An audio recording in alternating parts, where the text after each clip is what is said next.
O conselleiro do Mar, Alfonso Villares, sinalou que o resultado do Consello de Ministros de Pesca da Unión Europea, no que se fixaron os tacs e cotas para 2024 en augas comunitarias, non dá resposta a boa parte dos intereses da flota galega. Segundo el, como xa acontecera en 2023, apenas supuxo avances fronte á proposta inicial presentada pola Comisión. Creemos decepcionante estas negociacións, unhas negociacións que xa desde o primeiro momento resultaron bastante opacas, non houbo ningún tipo de comunicación durante estes días, nin co sector, nin coas comunidades que ali estábamos presentes.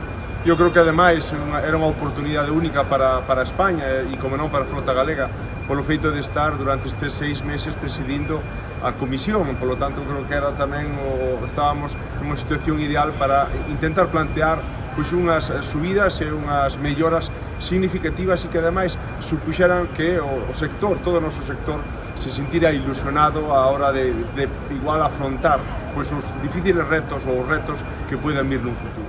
O acordo prevé incrementos nas capturas de especies de especial interese para a flota galega, como é o caso da pescada en máis dun 10%, no rape en máis dun 7,3% e no galo nun 11,4%. A Comisión xa no primeiro documento inicial xa propuñía unhas subidas tanto do rape, da merluza, do galo, que son as mesmas subidas que ao final quedan xa dun xeito definitivo.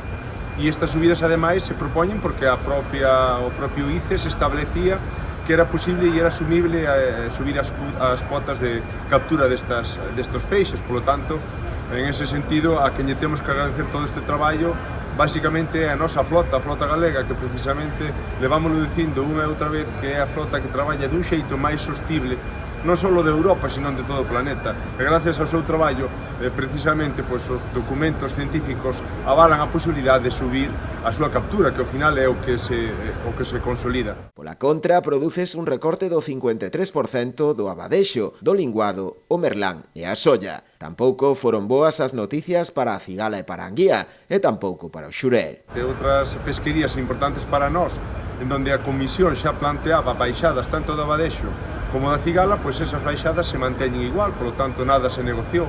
E en canto ao xurel e máis anguilas, pois en ese caso todo sigue igual.